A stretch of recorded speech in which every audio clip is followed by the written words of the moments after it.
You are listening to WBHM Digital Broadcasting, the best in paranormal talk only on Paranormal Experience Radio. Broadcasting live out of Birmingham, Alabama.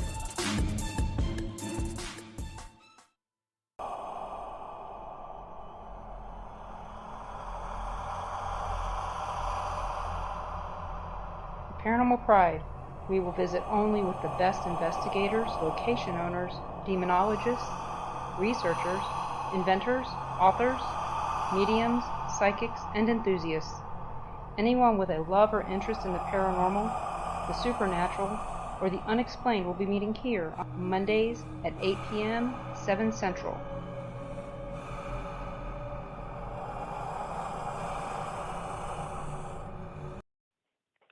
Welcome to the Paranormal Pride. I'm your host, Denise Pridemore. I hope everybody out there is staying nice and toasty because I know the storm system is hitting almost everybody. So please make sure you have a nice warm drink tonight or something that will make you warm to get through this evening.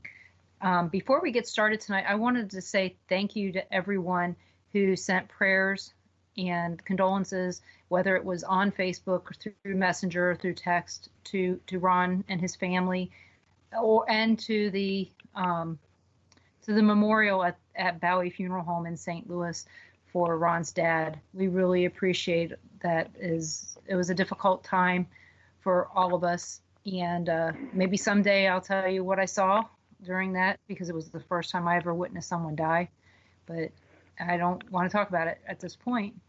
But thank you guys so much for that. That really helped us. And talking about that, we had a guy, Kerry Mann. He made this wonderful, I'm going to call it a banner, because he makes them for my shows every now and then. But he made this graphic with Ron's dad, with the sun coming through and the flag and a rest in peace. And it was really very nice of him to do. He's in the hospital right now, and I want everybody to say a prayer for him because he's not doing very well, and I'm very worried about him. They're doing tests on him tonight, so hopefully we'll know something soon. And if you guys recall, I had on J.C. Phillips, the Ozark Bushman, a couple months ago. It's his uncle, so it is somebody that we all should be, we know a little bit about. Kerry lives down in Springfield, Missouri, and like I said, please say a prayer for him and keep him in your prayers until whenever. I just want to make sure that he gets through this. So thank you all for that. So now on to a lighter subject, because I could sit here and be depressed all day. I'm not going to do that because I don't want to do Frank justice. So my guest tonight is Frank Bennett.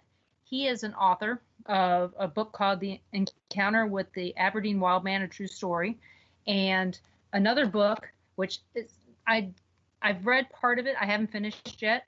A Ghost in Philadelphia by Frank Bennett as well. You guys are going to enjoy these books, especially A Ghost in Philadelphia if you're politically inclined. If you're not politically inclined, you're probably not going to like it very much. But I like it, and Ron likes it too. So check those out on Amazon, or can you get these through your webpage, Frank? Yes. So I will post that webpage in the chat room here in a few minutes. But I met Frank in a really weird circumstance. He was at a Paracon, and when I say Paracon, that's a loose term for the event. It was a teeny tiny Paracon. I have to go with Frank. Was it the smallest Paracon you'd ever been to? No, the smallest Paracon I've ever been to was in a closet in a private discussion with a psychic medium. Okay. Well, this one was probably right next to that. I think there was like the Kansas City Paracon at that time might have had, 12, 15 tables. The speakers were all in the same room with the tables, so you couldn't talk to the people at the tables without talking over the speaker. So, but what was interesting is he was 2 tables behind me. My back was to him, his back was to me. I heard him talking to someone, and you can't tell from his voice that he's got a Baltimore accent. And I know I should say Maryland, but no, it's Baltimore. And all of us, I don't say it that way. Neither do you. That's what's funny. And he started to say something, and he said something about Baltimore, and I perked up, and I walked over, and I just sat down, and we started talking, and we've been friends ever since. The other thing that got me was in his book. The first thing he talks about in the book, Encounter with the Aberdeen Wild Man, he's going through this, and he starts talking about Geno's, and it's like anybody that knows anything in Maryland, Geno's was the place to go, and that was my favorite restaurant. I talk about it all the time. And so I was hooked instantly on his book, and whether it meant anything else to anybody else, it meant something to me. And then, of course, Aberdeen is huge. The Aberdeen Proving Grounds are huge out there, but every place that he talks about in this book has personal meaning to me. I know something about the area, something that means something to me. So because of that, Frank and I have become fast friends. Enough so to where he said, "Hey, I'm going to Eureka Springs, Arkansas." And I was like, that's only technically 4.5 hours away, but in the twisty, turny, back, kiss my butt roads down there, it turns out to be about 5-hour drive. And I think it's actually named Kiss My Butt Highway. Oh yeah, it's I call it something else, but it's basically when you're going around these turns, you can only go like 10 miles an hour on these turns, and you see the back end of your car when you're turning. And so we drove down there just to see him and Kat. Kat Hobson happened to be down there too. I was trying to get them together. It didn't happen. Same.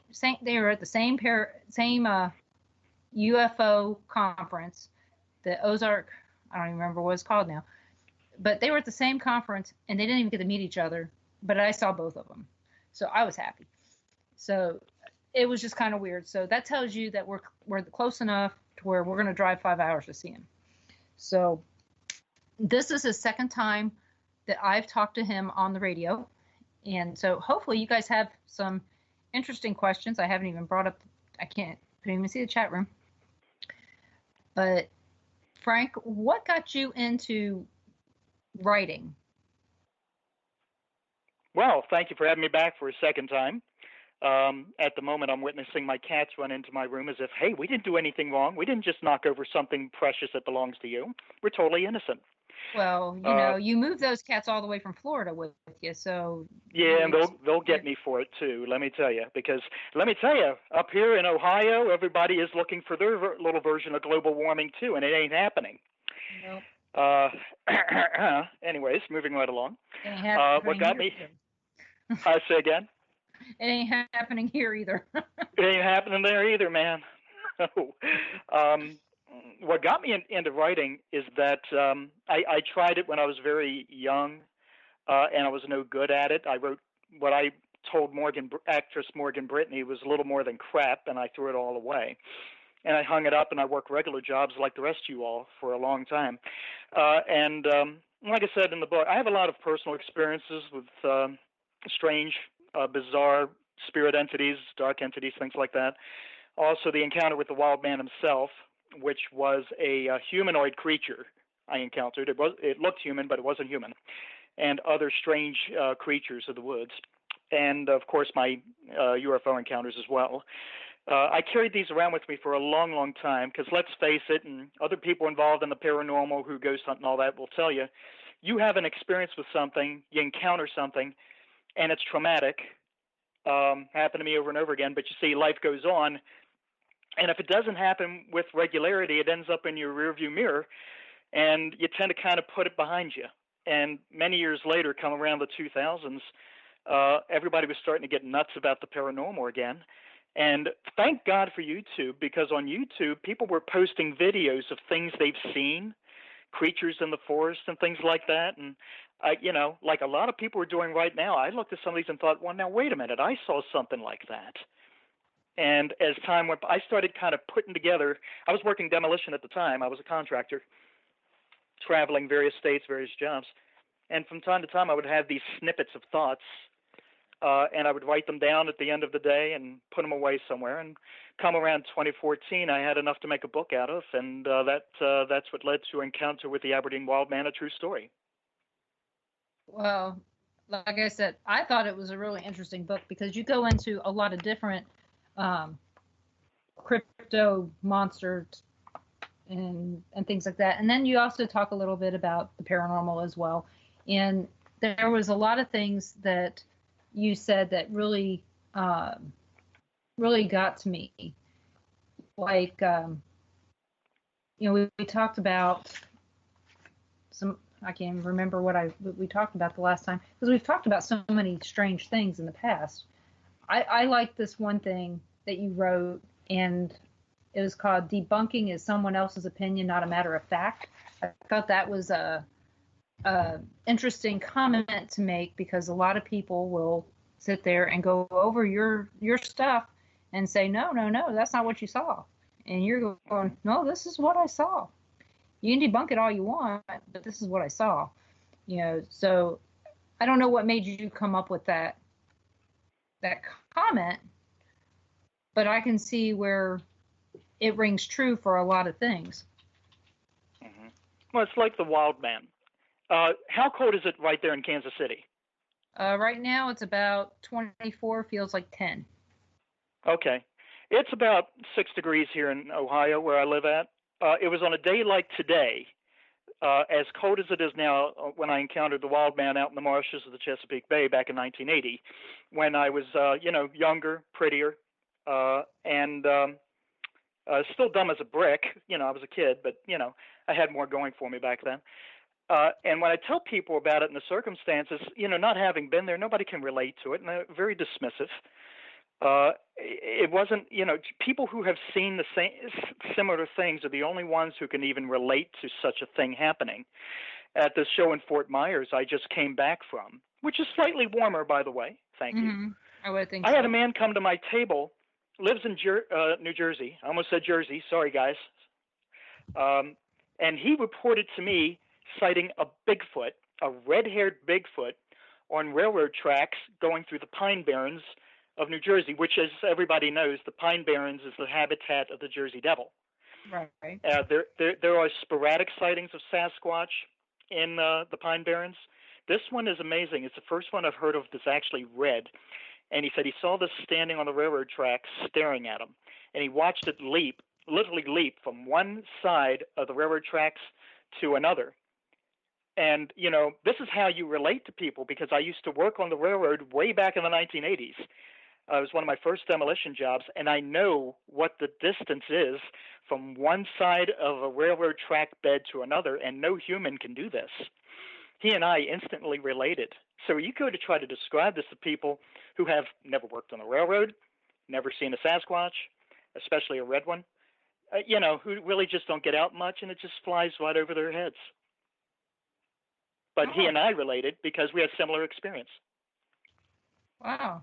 I mean, that I could see where that would bond you, because that's one of those things, like when you witness something together, it does bond you. I mean, no matter what it is, if it's a life-changing experience anyway, like over the weekend was the anniversary, or was it today? I don't remember which one it was, but the space shuttle Columbia exploded. Challenger exploded. Yeah. What was it? 1986. Most of us, if we weren't working, we probably had the TV on and saw it, because it happened early enough in the morning in the central time zone and the other time zones to see it. But if you were on the East Coast, more than likely you were already at work and didn't see it. I remember seeing it before I went to work that day, watching it on, I was getting ready to work and watch it. But, if you were talking to anybody about it that day, you probably bonded over something. And plus, I think I also worked in a school that ended up being named after the teacher. Sally Ride. Yeah. So I remember later on in life, I remember talking about that to my kids when we went there to babysit for church. It was at the school, and I would explain to them, what happened that day. And my daughters, now ask me about it every once in a while. But those traumatic events, whether they're small or big, if they witness it together, you kind of bond over it. Mm-hmm. So September 11th could be said the same way. Yeah, it does. I mean, I remember walking into work and I had a little 1-inch color TV, and watched it on there after the first plane hit, and I couldn't stay at work anymore. So, but yeah, it was a bonding experience as well. So in the paranormal, Ron had that same sort of experience when he was bonding with the Creeps guys, chasing down the hallway after a shadow figure. Mm-hmm. Yes. Not running from it, but going after it. So, brave people, I got to tell you. Oh yeah, that's always interesting. Brenda, she asked about raised over 600 pounds. She wants to know what that means. Oh, thank you, Brenda. That's so kind of you. I love it when people read the back of my book. It distracts people from my picture that's on the back of the book. I like that. But way back in the 1980s, like I said, I was younger and prettier, had a better body, not old and broken down like I am now. I tried to be a competitive weightlifter, and you hang and bang in the gym a lot, trying to make yourself into something you think you're going to be, or trying to emulate Stallone, Schwarzenegger, or a professional wrestler, or God knows what, not realizing all these dudes are on steroids at the time, but you're killing yourself anyways. And, 600 pounds is what we refer to in the gym as having a good day. And I tried to, for my 55th birthday, I tried to go back in the gym and repeat that. And oh boy, did I paid for that. I just paid big time for that. So hopefully you didn't hurt yourself too bad. But it put it into my training for about a month. Yes, it did. So listen, hey, your body knows when enough is enough. Yeah, it does. And I totally understand about the lifting. Ron was a bodybuilder in his younger days when I met him. So, Yep, I know all about that. Kind of miss them days, when I could actually do some of those things myself. God has said, stop that stuff. You're too old for that crap now. So, but everyone, we're coming up on our break here in about 2 minutes. So, you're a power lifter? Yeah. Tried to be. No, Ron's telling me he's a power lifter. Yeah, we all tried to be. And here's the thing, Ron could probably relate to this. You get into competition because in school I was what you call the track star. I did the mile in under in under 3 minutes. There, and that sounds great, but there's the guy that comes in a half second before you and he beats you. So is he a better athlete than you, or did he just have a better day? And that's what being competitive in weightlifting and in sports is all about. It's that person who is a half second better, or who scored over you by a half kilo. That's competitive sports. Oh, believe me, the Pridemore men know competitive sports. We talked about it for all last week. In fact, that's some of the things we were talking about with Ron's dad. Not his feet were going. He couldn't open his eyes, but we were talking about sports, and his feet were just a going while we were talking about it. So he could hear us. He couldn't respond, but he could hear us. So it was funny. We were talking about his grandkids in the sports and the boys in their sports and him coaching and all that stuff. So, because Ron's dad was a baseball coach and a basketball coach. Mm-hmm. So we got to hear about some competitive stories, and not only with other people outside the family, within the family. Yeah. So it was interesting. So everybody, we're going to have a break here. Go get something warm to drink. Enjoy yourself. Come back here in 2 minutes, and we're going to talk some more to Frank. I hope you guys have some really good questions for him, because I know some of you are wondering what the Aberdeen Wild Man looks like. So we're going to talk about that in a few minutes.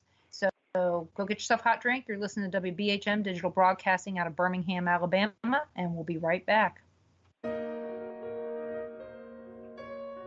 You are listening to WBHM Digital Broadcasting, the best in paranormal talk radio.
You're listening to WBHM Digital Broadcasting, the best in paranormal talk, only on Paranormal Experience Radio, broadcasting live out of Birmingham, Alabama.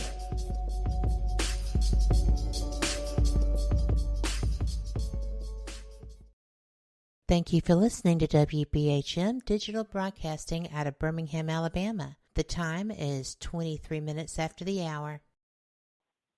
Welcome back to the Paranormal Pride. I'm your hostess, Denise Pridemore. I wanted to tell you guys about an event that's coming up on August 17th. It's called Spook Show Con. It's going to be in DeKalb, Illinois, and I am helping out Tom McNicholas and the team with some stuff there. So if you guys are looking for some place to go on August 17th in DeKalb, Illinois, we are looking for vendors.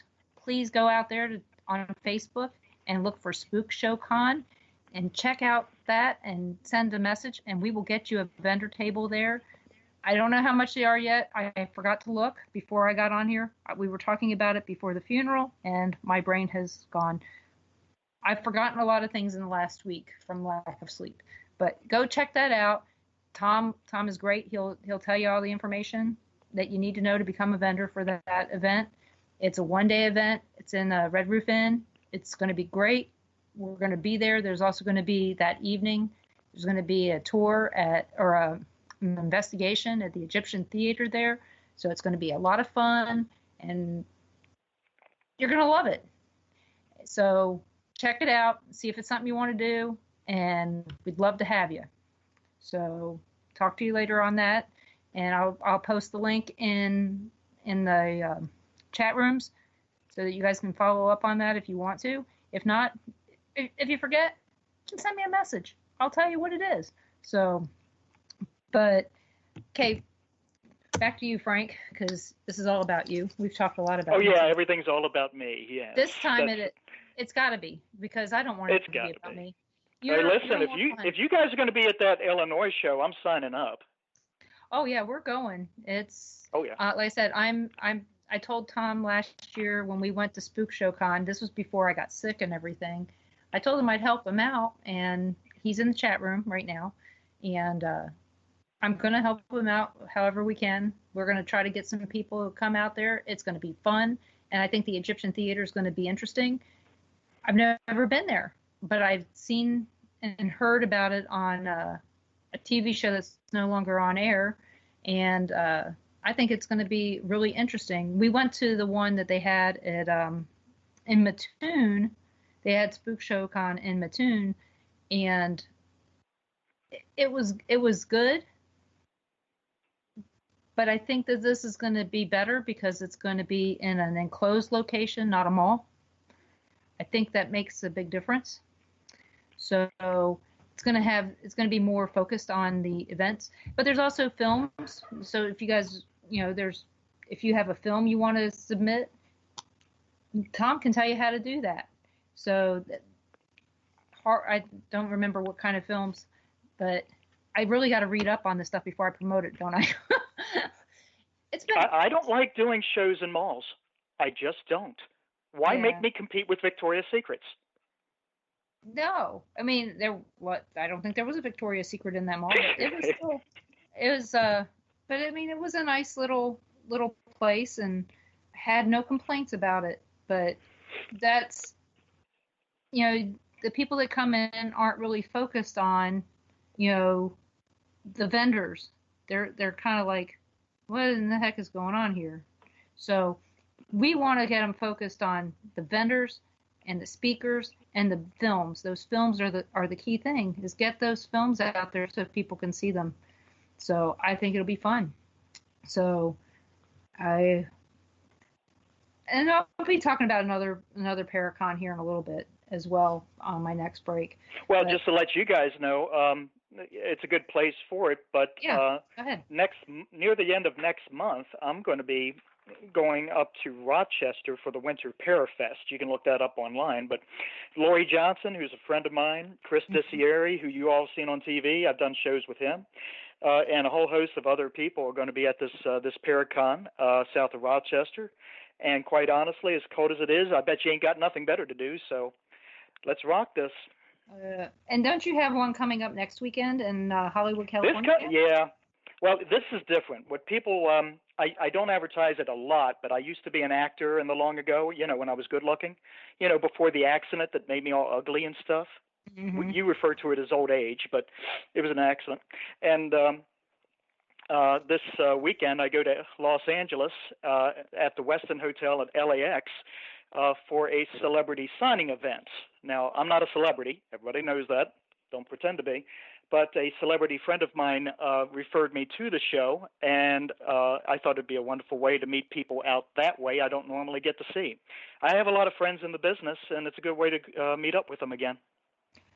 In fact, one of my friends in Facebook land is going to that conference, and I copied you on a comment to him saying, hey, you need to find Frank Bennett while you're at this event. So hopefully at least maybe you'll meet somebody and find out if he's a good guy. He sounds like a good guy.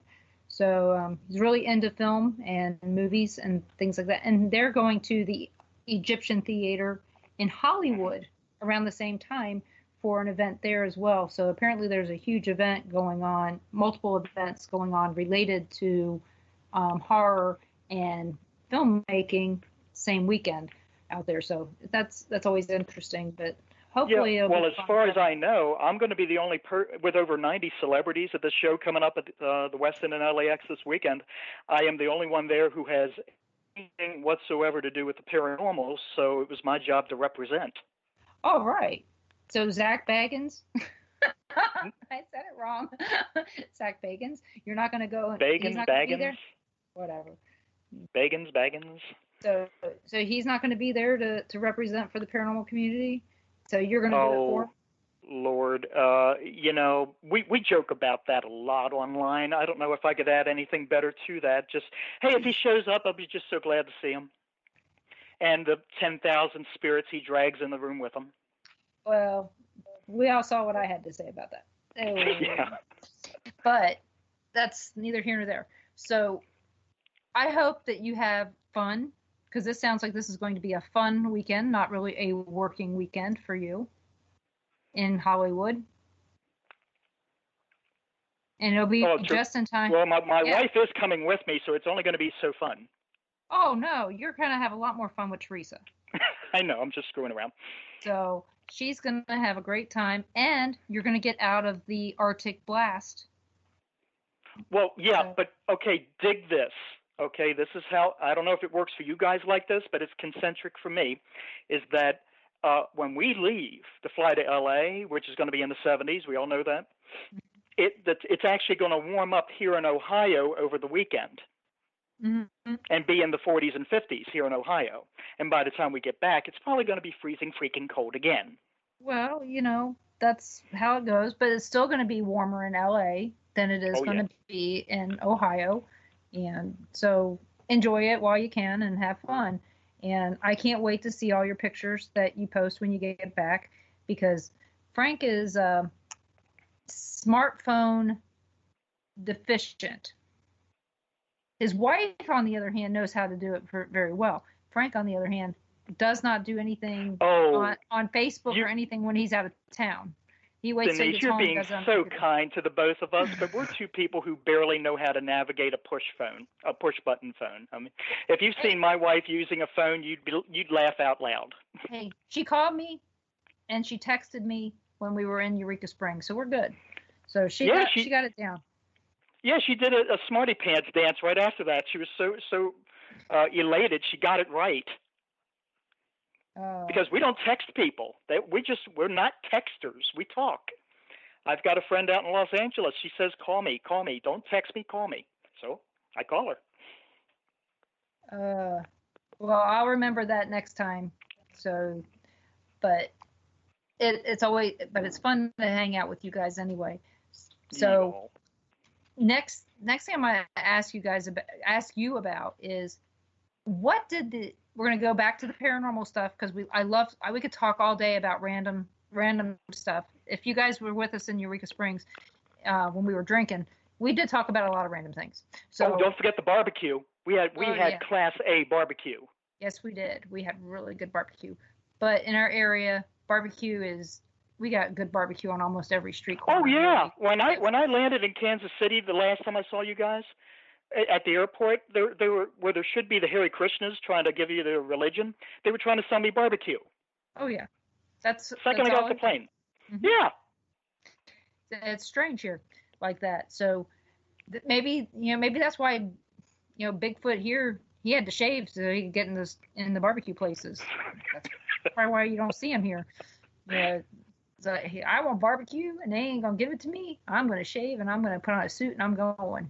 Or at least jeans and flannel. So this Aberdeen wild man, what makes him different than, say, Bigfoot or Dogman or anything like that? Well, the two identifiable creatures I know for a fact I have seen is both Sasquatch and the Aberdeen wild man. The other creatures I encountered in the woods are unidentifiable.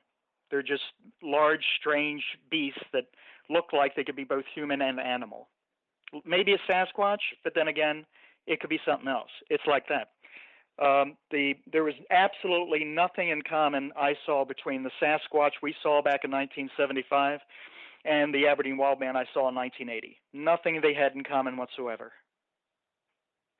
And of course, in my book, I lean heavily on examining the characteristics of things, what they, the method of operation, how they did things, because that's a giveaway. In zoology, there's in the animal kingdom, there's something called habitat, and habitat is how a creature behaves in the wild, how it makes its home, how it feeds itself, how it comes and goes and all that, how it breeds. Sasquatch has none of these things. And this Aberdeen wild man I saw, if it was a human being out in the middle of the marshes on a meth trip, well then, there's a part of me that could have accepted that. But human beings, even on meth trips, cannot make vertical leaps in excess of 15 feet. There is no creature in nature capable of a 15-foot vertical leap. So, No. I'm sorry, go ahead. No, I'm disagreeing with you. There's no way that there's any creature, besides maybe, an elk that might be able to jump that high. And I'm thinking the highest it can jump is probably 9 to 10 feet, not 15. Mm-hmm. So I'm just agreeing with you. Yeah. Now I watched something that looked like a human being make a vertical leap. Straight up from where it was standing, no running start or nothing, into the lowest branches overhead on the tree it was next to. And I went back about 2 weeks later with a very big friend of mine named Mike, and as I put in the book, there's no way on this God's green earth I'm going back to that place by myself. So I took my big friend Mike. Mike's about 6'1". I had Mike stand in about the same spot that I saw this thing standing in right before it did its deal. And it near about the same size Mike was, about 6'1". This would make it among the shortest of all Sasquatches if it was a Sasquatch. Yeah. So you rule that out. How often did other people besides you talk about this Aberdeen wild man, or did they call it something else? Well, I got the name from a sergeant who was a friend of my family at the time. They lived up the road in a place called Edgewood. I think you may remember that. At the time we all lived there, Edgewood was a bustling shopping community. Everybody went to Edgewood to shop. And he and his wife lived there, and he was a sergeant on the Aberdeen Proving Grounds. And this is within about a year of sighting the wild man, encountering the wild man, having a conversation in the living room. And I dared talk to him about it because what I saw took place within about a half mile of the Aberdeen Proving Grounds. And he immediately recognized what I was talking about, and because this same thing had ravaged the Aberdeen Proving Ground. It had come onto the base, ramaged through the commissary, gone through the garbage, all kinds of stuff, and they can't lay a glove on it. And he's the one who gave me the name. Oh, well, that makes sense. Plus, the Aberdeen Proving Ground is huge, and it is. It is our nation's oldest ordnance proving testing facility. It dates back before World War I. Hold on a second. Cat. We have a cat. We have a cat in our other bathroom that's trying to open the cabinet door. Ron he looks at me and he goes, "What is that?" I said, "It's a cat trying to open the door." So they couldn't get in here. You should be lucky those are the limits of your problems. I go around the house looking for my keys and hoping I find them, and the cats aren't out trying to take my truck out. They're like that. This is a Maine Coon kitten that we found. Oh, those are beautiful animals. Yeah, well, his brother is already on his fourth home, but his sister is trying to rearrange everything in her house. So it's interesting. So, but cats aside, I just know that every place I lived seemed to be not far from the Aberdeen Proving Ground, out in Bel Air, Maryland, and Churchville, Maryland, and Essex, and out in Towson didn't seem to be that far from there. It just seemed like everything was around it, no matter where you were. So, and also I hear that as much of that is very very haunted. There's a lot of conspiracy theories in the area about. You even talk about in your book about experiments that were brought back from during World War I and World War II from other places and continued on there. So things that were happening that people think are happening out in Area 51 and in Roswell are happening, well, not Roswell, but happening in Area 51 is actually happening right there by our nation's capital in Aberdeen. Yeah. Well, it's one of the reasons why in the mid-'70s the federal government kind of broke up a lot of these programs. You're referring to Project Paperclip, which part of which was being conducted at the Aberdeen Proving Grounds. Everybody who lived in the area had no clue also that they were living within a very short distance of very volatile chemical weapons developed at the Proving Grounds. Oh, yeah. They had no idea. None of us did. Nobody ever talked about the things that were going on out there, other than if you went too far, you were being escorted out with a gun, or arrested. Same as Martin Marietta. If you climbed the fence at Martin Marietta, you were probably getting a lot of trouble. I did, but I got to meet some very important people during the filming of Dog Day Afternoon. Oh, is that what that was done at? Yeah. Oh, cool. I didn't know that. Yeah. I got to meet Al Pacino by accident. So, but, it was a fun story until my mom had to pick me up. What in the heck were you doing? So, but, there was some helicopter scenes that were filmed right there over by Rocky Point. Yeah. I would, I bet you and I could hash over Baltimore County life for most of the night. Oh, yeah. But that's also another place that people have no clue what was going on over there, where they were, they were building planes. Martin Marietta was my grandfather actually did work for Martin Marietta. He was actually an engineer, and he worked with submarines. And they didn't know that was associated with Martin Marietta, but it was. And the A-10, the development of the A-10 jet, actually, Martin Marietta there had a lot to do with that too. This is getting very techy for your paranormal audience, but it's amazing what's happening right in your own backyard. Do you have any idea how big Aberdeen Proving Ground is? Well, a phrase that I love to use awesome is freaking huge. How about 1,100 or 114 square miles? That sounds well, and I think if I'm right, what you're quoting encompasses out into the Chesapeake Bay about a third of a mile, half mile, something like that. Yeah, it shows that. And there's a no coasting zone through that as they test ordnance out there.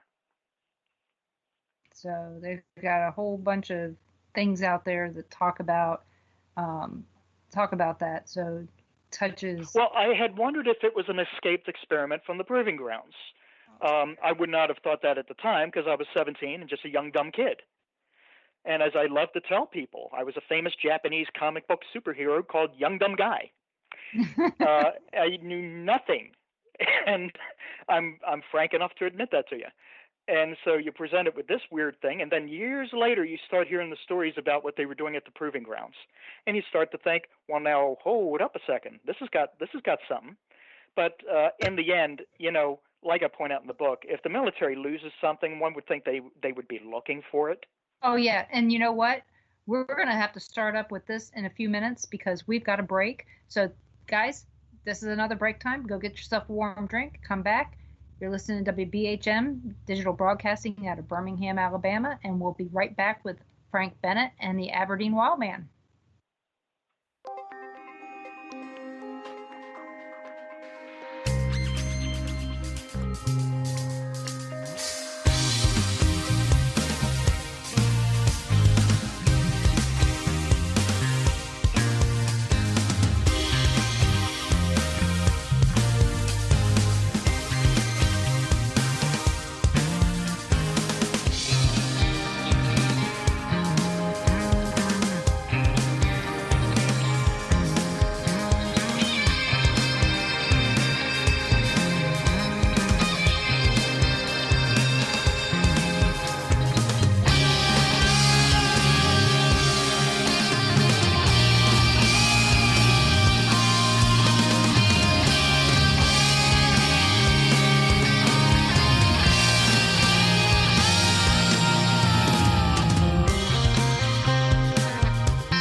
You are listening to WBHM Digital Broadcasting, Birmingham, Alabama.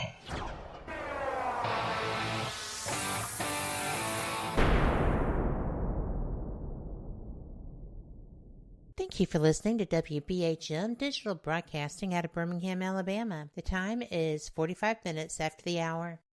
That's got to stop sneaking up on me. Welcome back to the Paranormal Pride. I'm talking to Frank Bennett, the author of Encounter with the Aberdeen Wildman, a True Story. And in chat, we have a question from Tom McNicholas. He's the one that's putting on that Spook Show Con I was telling you about at the last break. He asks, do you think that some wild humans may live in forests around the world and exist like animals? Oh, you are going to so love my book. Because, by the way, there is on YouTube, I posted the entire speech from Martinsburg, West Virginia this past August. And in a portion of that, and in the book, I cover wild men. And in this country, every day, this according to the FBI, more than 1,500 people go missing. Every darn day. And that's only the people anyone cares enough about to report missing. Think of how many people you just blow past every day who go missing. Nobody even thinks to even call about. And at the time I was writing the book, I was actually living in Maine, and stories were starting to come down off of the Appalachian Trail about hikers being attacked by wild men living in the woods. And some of them, they're mostly unclothed. Some of them wearing, just tattered clothing, moss back. Some of them completely naked. But these are men deranged and out of their minds attacking people moving through the Appalachian Trail. There are definitely a lot of humans living in the wild. And I go to, I'm not going to say great lengths, but in a very healthy way, I cover how powerful spiritual forces have been proven to, both scripturally and in the secular world, have been proven to twist and turn and derange the human mind to the point where insanity sets in. Scripturally speaking, you leave your right mind. And like I quote with the case of Merlin the magician. Before he became Merlin the magician, he was called Merlin of Mirrodin. And this man, after witnessing the horrors of wars, just lost his mind, drove himself into the wilderness, and became petrified and terrified of humans and sought to evade them. He would stalk them. He would stalk other mammals. He would live in the wild until he returned to his right mind and then back into society. We have a lot of people today who something happens with their minds. They might be making six figures, close up their desk, get in their car, drive out to a state park, toss everything they own into that car, they'll lock it up and never be seen again. There are people living in the wild for their own reasons, whatever that may be. But in the book, I go through an extensive process of displaying the many occasions and ways people are driven insane by powerful spiritual forces. Yes, it happens. But it does. In this day and age, you wouldn't think that it's still happening. I mean, back at the turn of the century, you could say, turn of the when it became 1900s, you could say, yeah, I can see that happening. But when it became 2000s, it's like, really? You think there's still people out there that are living wildly in our world now? Because with all the technology and stuff, we know that technology hasn't touched every part of the country. Look at New Guinea. Well, the wild man that I saw exhibited these exact same symptoms. He was staring at me from this little island in the middle of the marshes like, what are you doing here? And he was looking at me like he was going to kill me. And I thought he was. And he didn't actually attack me, which is what I expected. Instead, he just lost this gigantic fit of rage, ran all over that island, screaming and hollering. And then I watched him do these superhuman feats. But in the end, he ended up just, disappearing in the distance from me. The Sasquatch behaves almost identically the same way. And I made some people in Fort Myers mad in my speech talking about this. But, when I analyze how the wild man behaved and how the Sasquatch behaved, the characteristics are almost identical, as is identical with people who just simply are driven mad by powerful spiritual forces. And you can't ignore those characteristics. No, you can't. So, I don't know. It's kind of making me think that, I mean, do you think that there are some civilized people that just actually just go and, like you were talking about Merlin, do you think that there's some civilized people that just go and hide out for a while and then come back, like our survivalist type people that do that kind of stuff and just go out there and hide out like wild people for a while and then just come back and reinsert themselves into society like nothing's ever happened? I don't think I have to go through great lengths to prove to people that the world kind of, for lack of a better term, sucks, and people would like to get away from it. However, the human mind is a fragile thing. You think you're doing okay, and then you'll have a traumatic episode and realize that you're not okay. I think it's happened to all of us at one point where we realize we're not that okay. Nobody knows what their trigger is. Nobody knows what their switch is, but many people have hit it. And today, those people, and by the way, in my presentations live, because I have a DVD backing track that plays, sound, film, and photographs I've collected of trail cams miles and miles from any habitable place, people wandering through the woods in the middle of the night, some of them not even wearing shoes or clothing, being caught on trail cams in the middle of the night, just wandering. It does happen.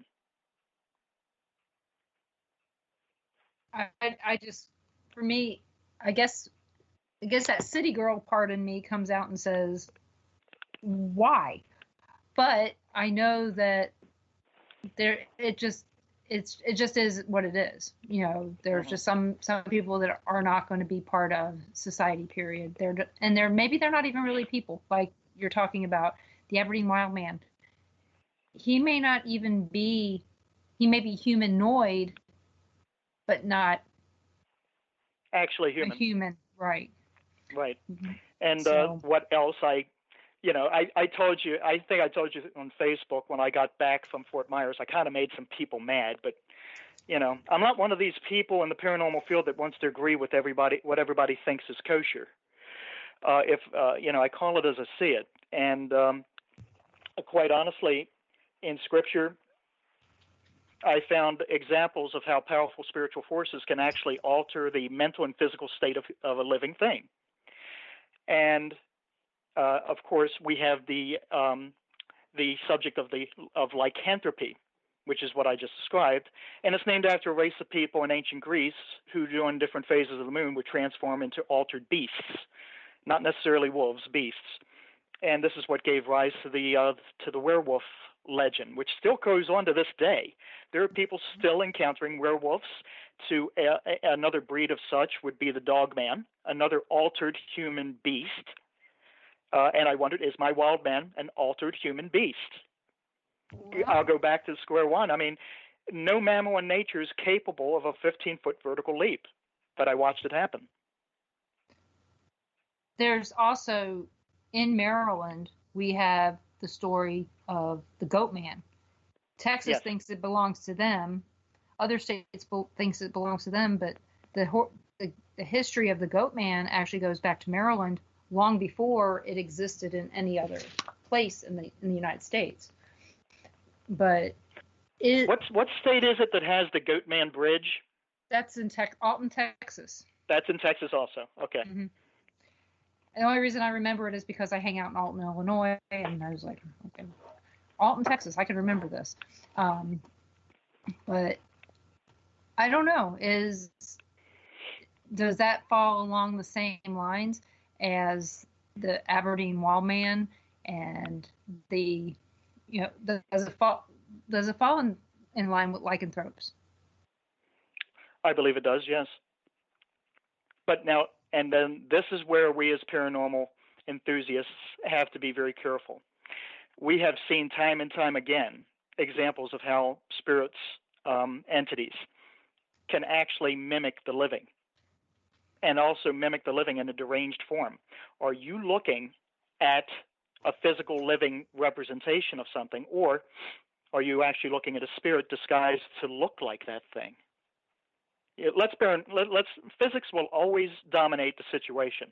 It is not physically possible for any living mammal to leap 15 feet in the air. It's also not physically possible for a physical living being to vanish right in front of you, or appear for that matter. However, many of these entities have done so.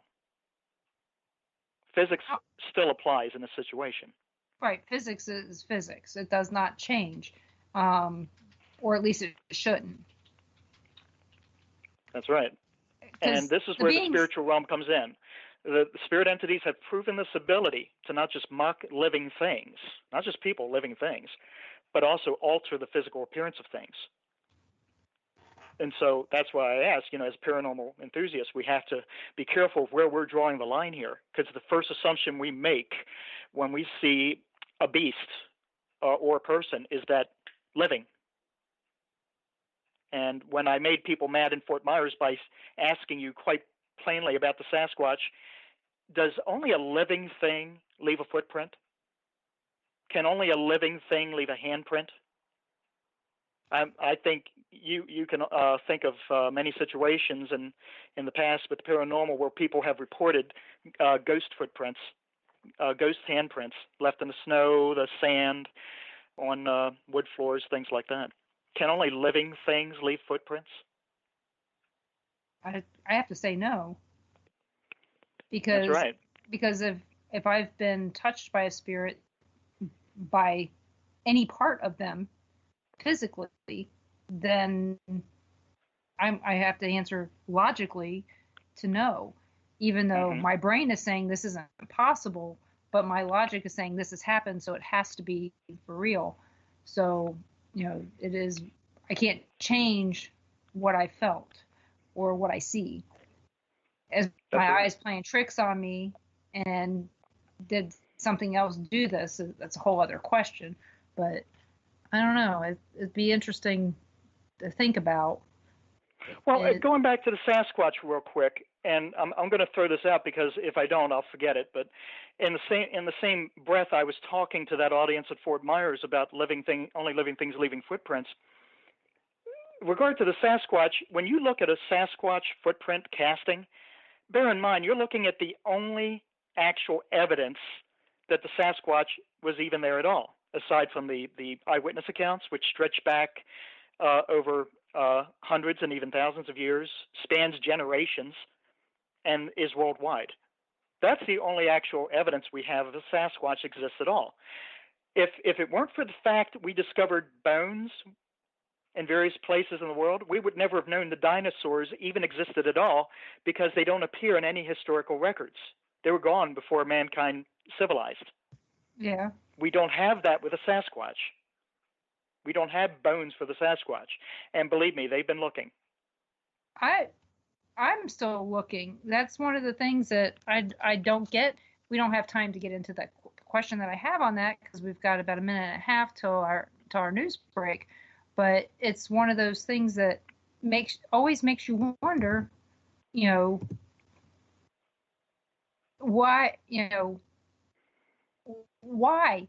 I mean, I just have way too many questions when it comes to the cryptozoology part of the paranormal. I have less questions when it comes to the UFO part, even though I probably should have more, but I have a better chance of believing that there are beings outside this world that I can't explain, better than I can accept that there might be Bigfoots here, where, and if there is, why can't we find any proof of Bigfoot, Dogman, any of these, what I'm going to have to call mythological or urban legend type creatures? We found no proof of them. So that's where I have some issues with that. I mean, yes, I believe in God. I can't see him. I believe in ghosts, and most people can't see them. But I have an issue with Bigfoot. So, but keep this in mind, everyone. We're going to come back and we're going to talk about where is Bigfoot where does he go when he dies? So you're listening to WBHM Digital Broadcasting out of Birmingham, Alabama. We'll be back in 5 minutes. Enjoy your news break. Support for this podcast and the following message come from E-Verify, dedicated to providing employment eligibility verification for the needs of businesses and the employees that help them thrive. Let's go higher. everify.gov/go. Live from NPR News in Washington, I'm Jack Speer. The Trump administration is imposing sanctions on Venezuela's state oil company to make sure that Nicolas Maduro and his embattled administration don't benefit from the oil trade. As NPR's Michelle Kellerman explains, the U.S. is stepping up pressure on Maduro to give up power. National Security Advisor John Bolton says the U.S. wants to make sure Maduro can no longer, quote, loot the assets of the Venezuelan people. Treasury Secretary Steven Mnuchin says the U.S. is blocking the accounts of PDVSA, the state-owned oil company. The path to sanctions relief for PDVSA is through the expeditious transfer of control to the interim president or a subsequent democratically elected government. The Trump administration has recognized the head of the National Assembly as Venezuela's interim president and has been trying to bolster Juan Guaido's chances of getting control over state assets and the military. Michelle Kellerman, NPR News, the State Department. Despite ending the federal government shutdown for now, President Trump is not giving high odds for congressional negotiators to reach a deal to end a border wall standoff. The president saying today he thinks odds lawmakers will craft a deal are less than 50-50. Trump told the Wall Street Journal he's not optimistic about lawmakers coming up with a deal he'll accept. Trump has pledged to either shut down the government again or build a wall anyway, using his executive powers to declare a national emergency. Hundreds of thousands of furloughed federal government workers were returning to the job today. The U.S. government has begun production of a new tactical nuclear weapon. NPR's Jeff Bromfield reports the Trump administration wants the weapon to deter Russia. The new weapon is a variant of one that's currently used on submarine-launched ballistic missiles.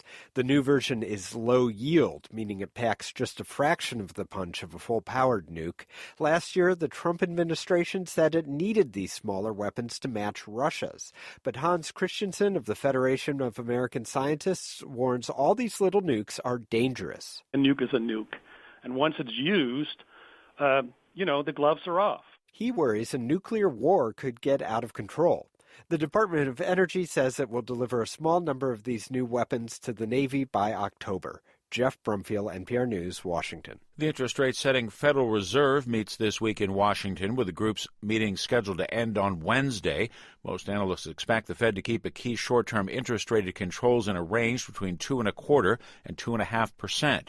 Fed watchers will also be parsing the group's end-of-meeting statement and any comments from Fed Chair Jerome Powell, who lately has been using the word patient to describe Fed policy in regards to future interest rate hikes.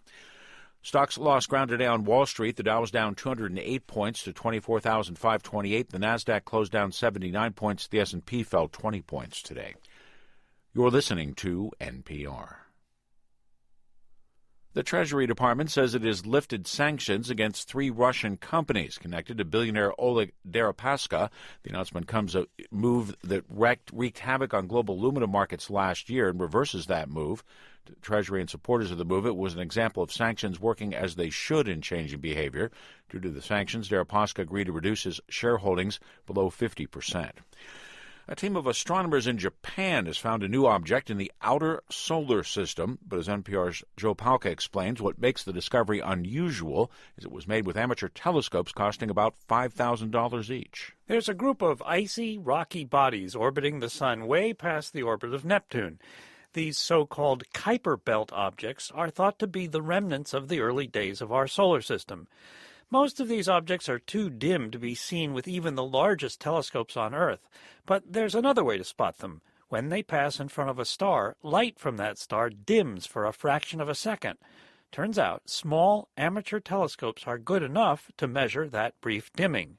A team from Kyoto University found one such dimming event caused by an object about 2 miles across.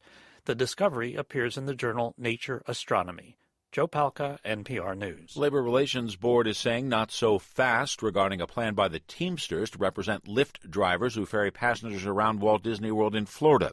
National Labor Relations Board ruling against the Orlando Teamsters local on the ground that Lyft drivers have different responsibilities than bus drivers who are currently represented by the union.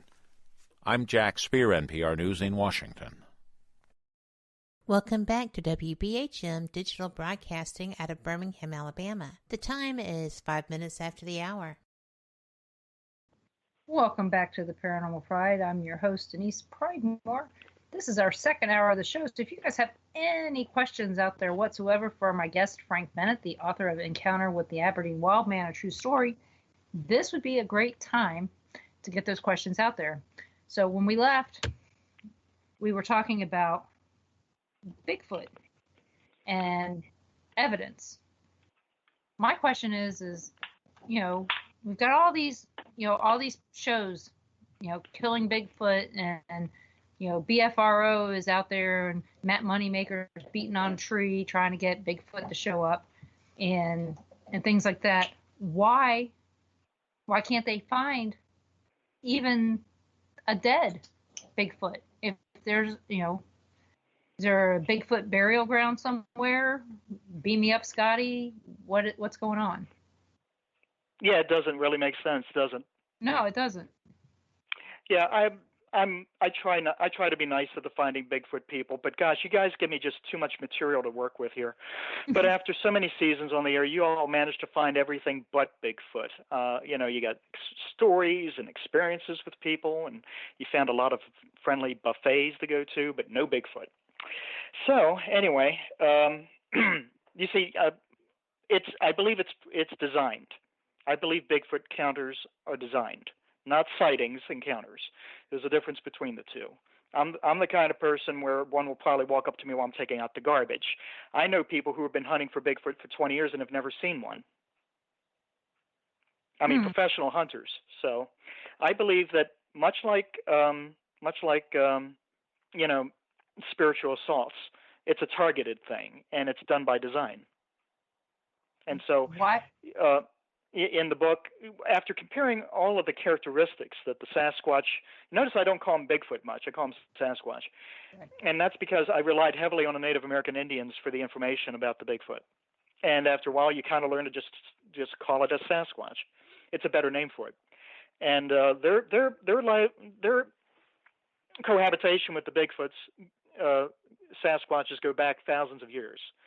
And in the book, I also talk about how all the individual Indian tribes had their own names for the Bigfoot. And I'm talking names like Tall Burnt Hair, Owl Woman, Owl Monster Woman, the Trickster, as called by the Apaches, Gamekeeper. And as you go through these names, you start to realize that, they don't talk about the Sasquatch in the same way they talk about the deer or the elk or the bear or the wolf.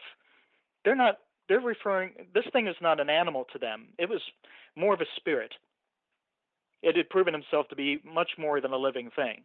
And so that's how I got the idea that if somebody thinks they're seeing a Sasquatch, and like I said before, destination, is this thing a living thing or not? You don't know until you put it to the test. You don't know until you take a shot at it, which many people have, by the way. It's been shot many times. What you're exactly dealing with. In the book, when I'm talking about lycanthropy, I postulate, how powerful spiritual forces can transform a living thing to appear as something else. When somebody's taking a shot at a Sasquatch, if they're not actually hitting a bear, but to them it appears as a Sasquatch. And proof of this, partial proof to this, is that almost each and every time a sample of Sasquatch DNA, blood, hair, whatever, has been sent out for analysis, it has come back as either bear or indeterminate, meaning not enough sample to get an analysis out of. So that's how my train of thought works on this. That makes sense. So to me that they find I think taking NyQuil is a fantastic idea. Again, nobody can hear what's going on in the background. They can only hear me and you, so which is funny. So it happens. So I just always found it I can see where the Native Americans would consider the Sasquatch Sasquatch to be a spiritual being. I can see that. But the question we have in the chat room is going to go to a different part of the subject. And Carl from Caldwell County Paranormal Team, he asks, where do you get your research for like Goatman and Mothman and things like that? It took me a while to write the book.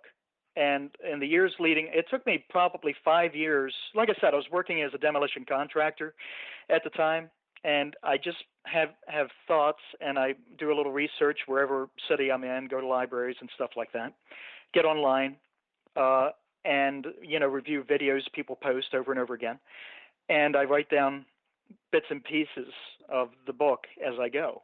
And for more information about all these things, one of the colleges I relied on is in mid part of Pennsylvania. I believe I forgot the name of the college, but they're the ones who gave me a lot of the information about the Native American Indian tribes and how they related to the Sasquatch. Well, there you go. Did you do any research on Mothman? No. Okay. No, and as you notice, he's really not prevalent in the book very much. And let's bear in mind something. The only reason why you and I are even talking about the Mothman at all is because associated with it was this horrific tragedy that took place in the mid-'60s that killed about 54 people. If it wasn't for that event, which went national through the loss of life, and the Mothman story attached to it, you would never have heard of Mothman. Much like I have to tell people about the Aberdeen Wildman because nobody outside of my immediate area even knows about it. Right. I didn't know about it, and I lived there.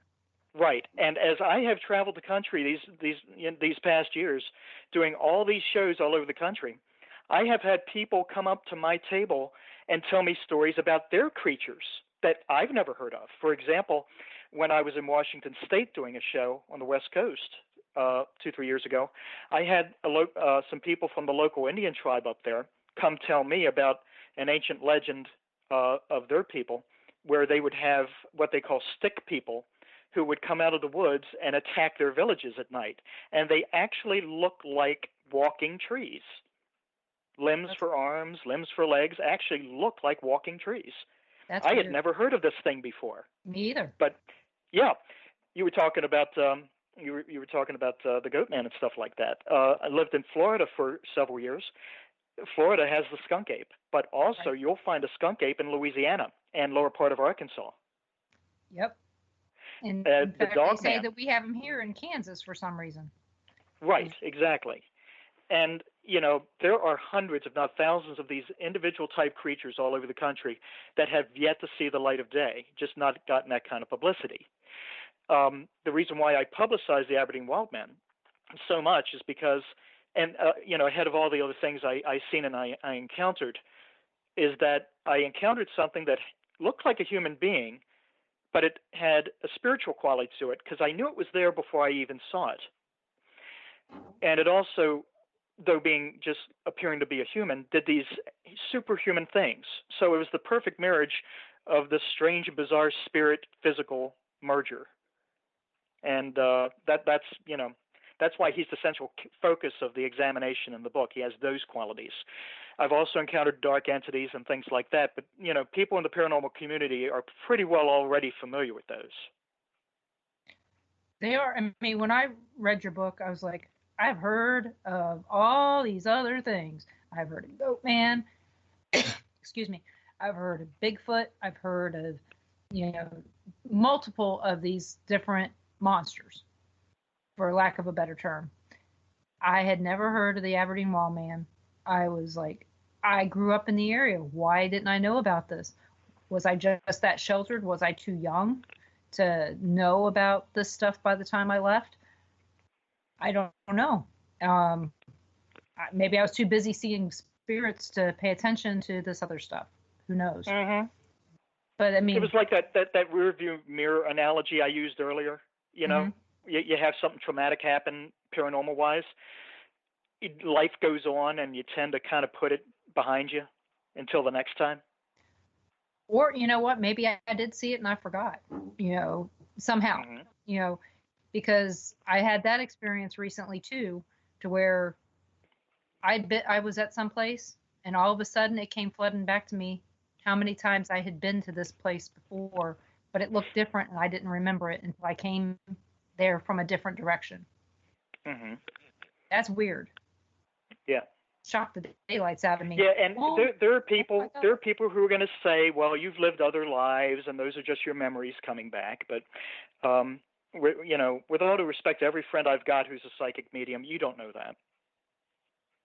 No, you don't know that for a fact. So, and I live more in a fact-based reality than a lot of paranormal investigators. Mm-hmm. I want facts. I don't know why. Maybe all the data I deal with, but that is what it is. But one of the things that I thought was interesting in your book are there other creatures out there that people mistake for Bigfoot besides bears? All the time. There was when I did a show in Butler, Pennsylvania, a man came up and handed me his book. Didn't want me to buy it. He just handed it to me. And it's about the title of it's called Varmints. It's laying around here in my office somewhere. But it's called Varmints, and it's a pretty neat book where he just shows various little varmints in the wild and creatures in the wild that are being constantly misidentified for other things. Constantly. It happens all the time. Well, as a matter of fact, hey, that brought back to mind, this happened, I think, in 81 or 82, but the Sykesville Monster.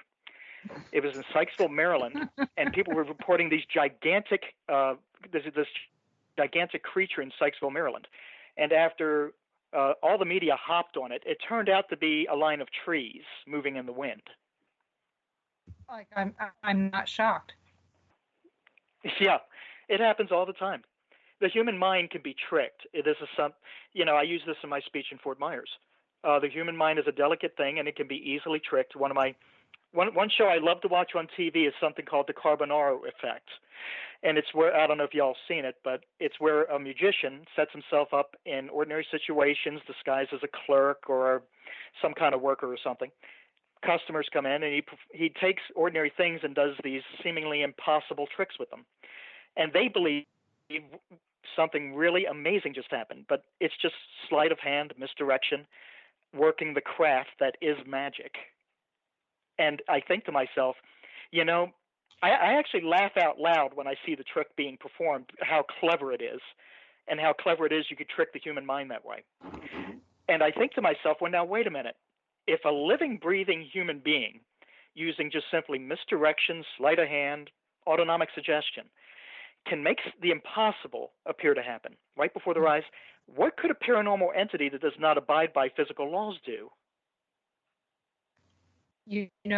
It's funny you mentioned that show to us while we were down in Eureka Springs, and the next morning it was on TV. Yeah. And we were watching it as we were packing up to leave, and we were laughing that you had mentioned it the night before. Yeah, it's pretty cool. So it just made me laugh thinking of that. And I did find some stuff on this Sykesville Monster as late as 1981. There was he's now currently a radio show host trying to prove that it existed. And actually, to last year, he was still writing stories on this monster that was called the Sykesville Monster. But, and he lives in Pennsylvania now. So, I don't know if anybody really remembers, but the mid-'70s was the heyday for Sasquatch sightings, Bigfoot sightings. Oh, yeah, it was. Yeah, everybody was seeing Bigfoot from coast to coast. Oh, yeah. We've got a lot of stories out here in Missouri about Momo the Monster. So, but, we're coming up on our next break, so we don't have time to get into that. So I want everybody to go get themselves a nice warm drink because I'm getting cold again. So go get yourself a nice warm drink. Come back. We're going to talk some more to Frank Bennett. If you guys have any questions, please ask them away. He loves to talk. He loves the sound of his voice. And thank you, Denise. And I'm pretty sure you guys like the sound of his voice too. But you're listening to WBHM Digital Broadcasting out of Birmingham, Alabama, and we'll be back in a few minutes. Son of a... Hey, son. Mother... Son, what are you doing? Hey, Mom. I'm getting ready to listen to Periscope Uncensored. By expanding your vocabulary. Well, it is uncensored. Son, the uncensored part of Periscope Uncensored is Jax and I getting down to brass tacks with all aspects of the paranormal. There's no fluff on our show. So, no off-color commentary? I didn't say that. Awesome! Son? I just hit my head. Oh boy, I'll go get you an ice pack. Catch Periscope Uncensored Thursday nights at 9 p.m. Eastern, only on WBHM Digital Broadcasting. You are listening to WBHM Digital Broadcasting. The best in paranormal talk radio.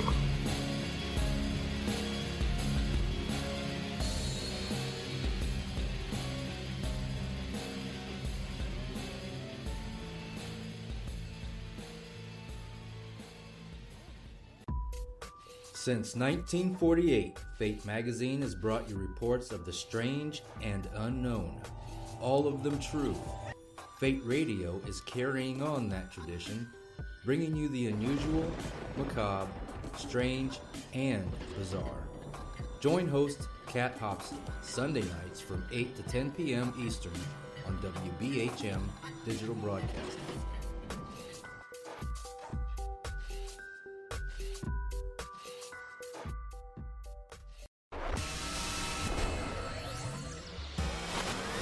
You are listening to WBHM Digital Broadcasting, Birmingham, Alabama.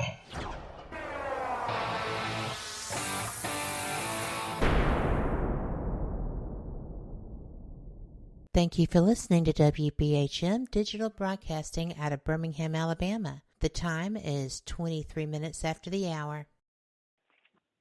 Welcome back to the Paranormal Pride, and I'm your hostess, Denise Pridemore. I hope everybody's having a great day. I hope you're staying warm. My guest tonight is Frank Bennett.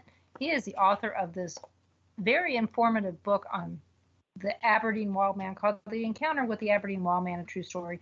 You can get it on his website. His website is, let me go back to my little link here and tell you what that is. It is called, let's see, I can't do nothing today. BibleByBennett.com. Or you can also look me up on my other webpage, FrankJBennett.com.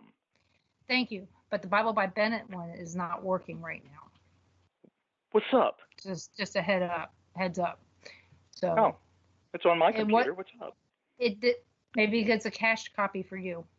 Cache copy. Yeah. That's about the only cache I do have. Yeah, me. But it worked on my phone, but it wouldn't work on my computer, so I don't know what's going on. But you can check it out on there, and you can also you can get the book also on Amazon, right? So yes, there you go. Yeah, actually, I would recommend everybody go to the Amazon page first. It would probably be a better directive. It's pretty fast to get them off of Amazon, or go to an event where Frank's at. That way you can get it signed. He's got very nice handwriting. Oh, you are so nice to me. Thank you. You're the only human to ever say that. Well, I can read it better than mine. So, and he also has another book, Ghost in Philadelphia. I'm in the process of reading that now, and it's not, so far, I have not come across any real spirits in this book. Mostly the spirits of the founding fathers. So if I find any, I'll let you know. But so far, I like the book. And so that's all that matters to me. So Ghost in Philadelphia is more of a fiction book, correct? Yeah, it's my second time attempting to write fiction. And what I needed was to create a vehicle that incorporated things I like and really want to talk about, namely the paranormal, but also history, and also, politics as well. So what I did was I created a vehicle where I can send a very famous college history professor back in time to witness the founding of the country, to answer, long-standing political questions about what did the founders intend when they wrote the Declaration of Independence and Constitution, all that. And the reason why it incorporates many paranormal aspects is born out of conversations I've actually had with people who have seen me at shows.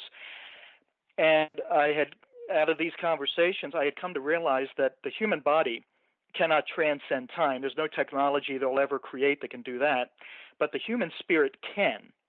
And so I provide a futuristic scenario where the technology exists to project the human spirit back through time, where this college history professor actually appears as a full-bodied apparition in 1776 Philadelphia. And as you and I both know, having seen full-bodied apparitions, they look as real as you and I.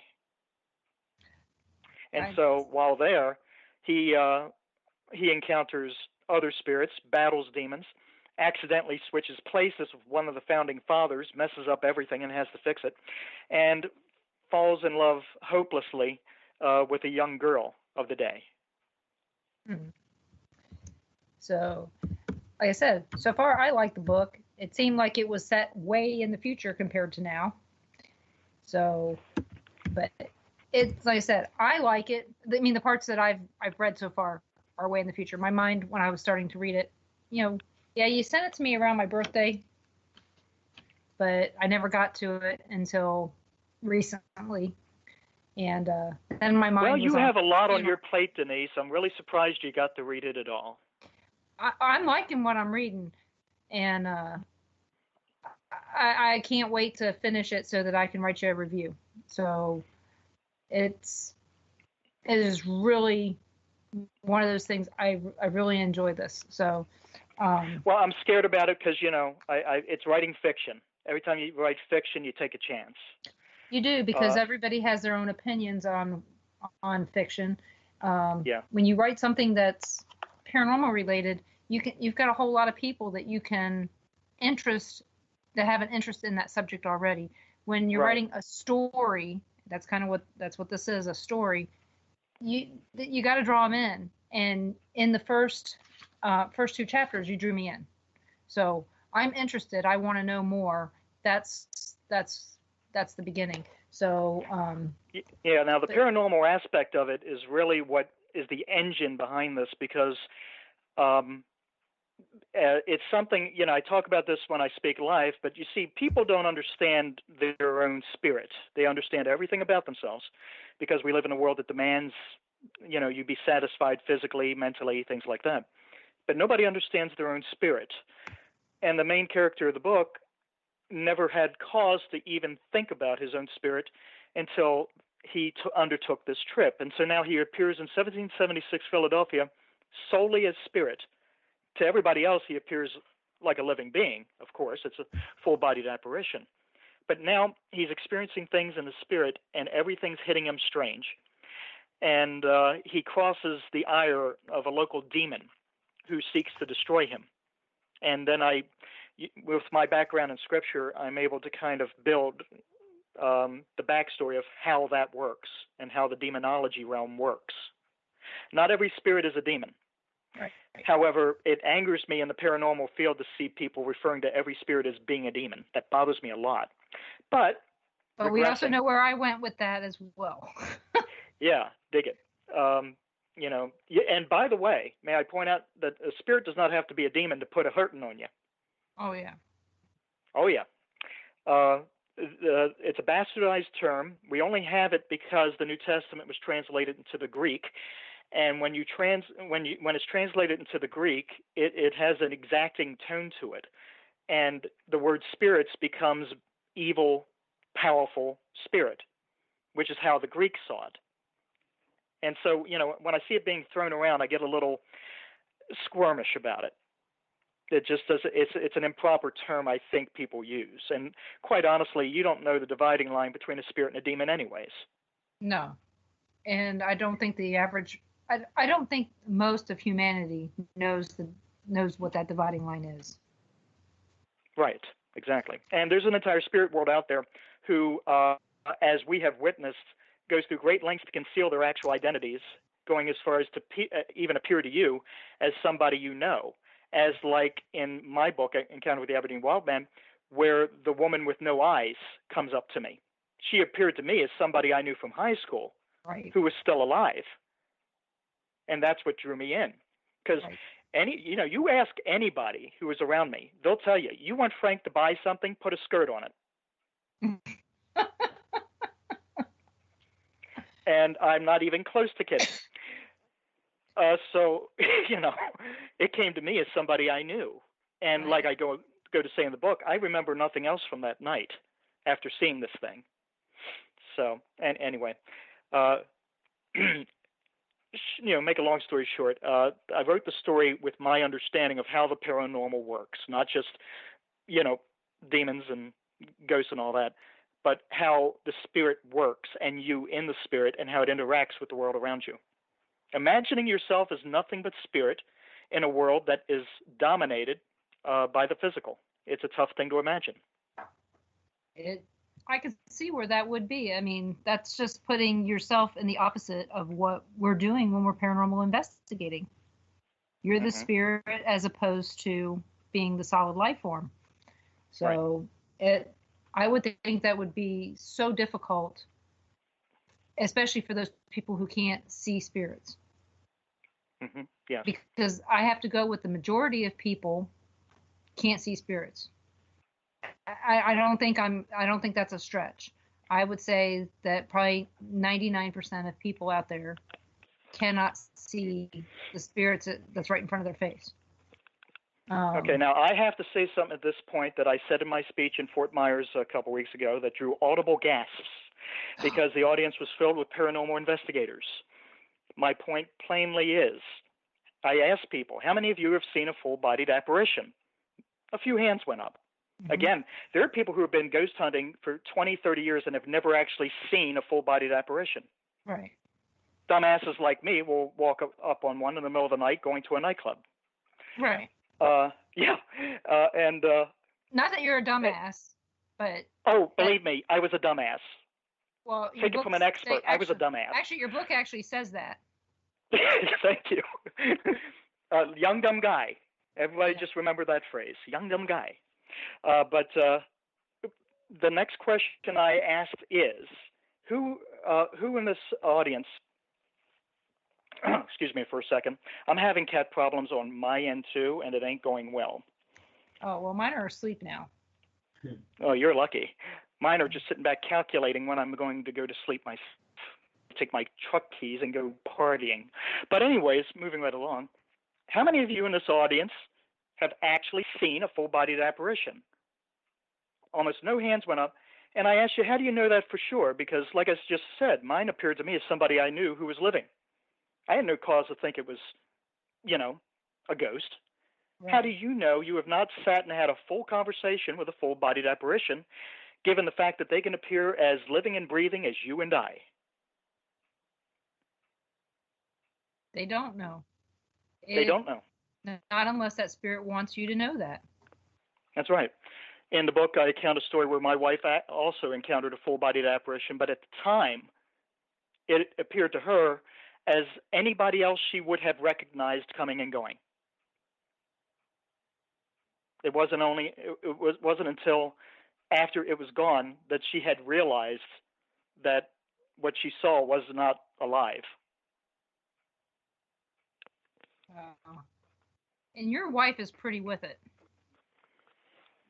Yeah, she's okay for a white girl. Yeah. She's very alert to what's going on around her, based on my observation of her. So. Well, when we were sitting there for dinner and the barbecue started being delivered, she was like a deer in the headlights.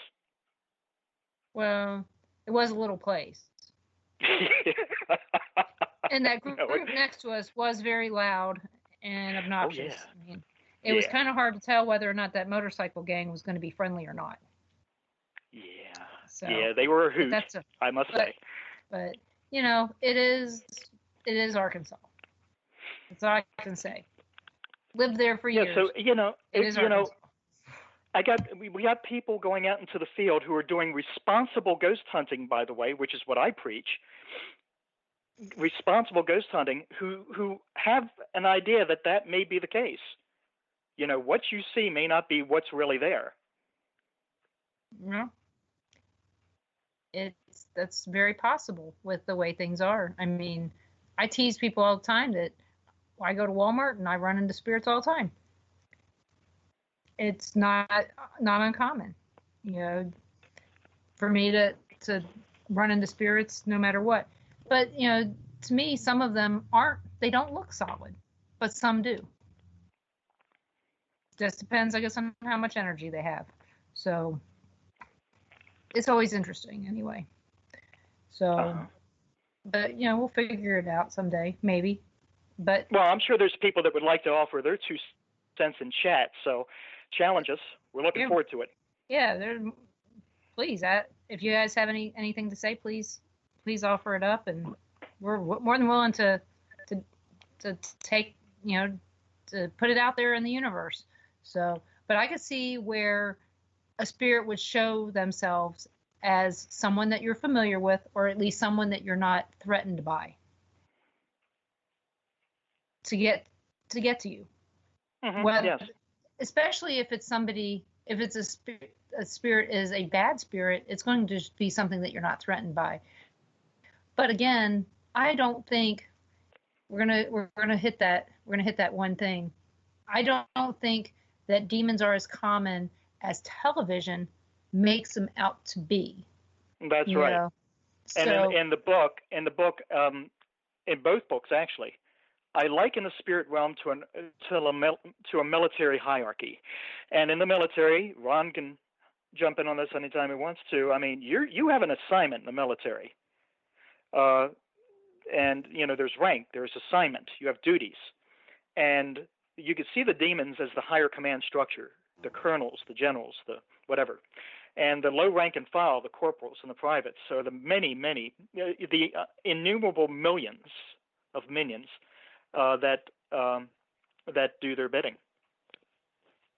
As a matter of fact, I quote the Book of Mark, chapter 5, quite heavily, because in that Jesus encounters the man with the unclean spirit, and when he asks what is the unclean spirit's name, it answers to him, "We are legion, for we are many."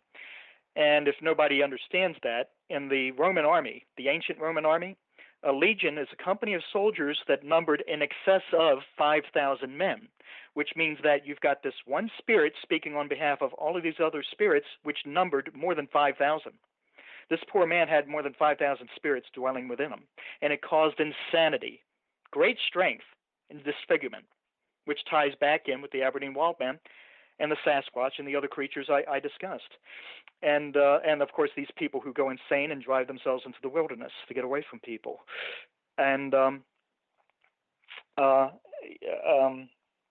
notice the phrasing, though. I am legion, for we are many.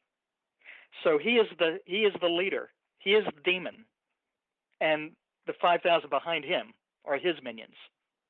And of course, you know, when you dig into your your theological studies, the Roman Catholic Church kind of broke down an unofficial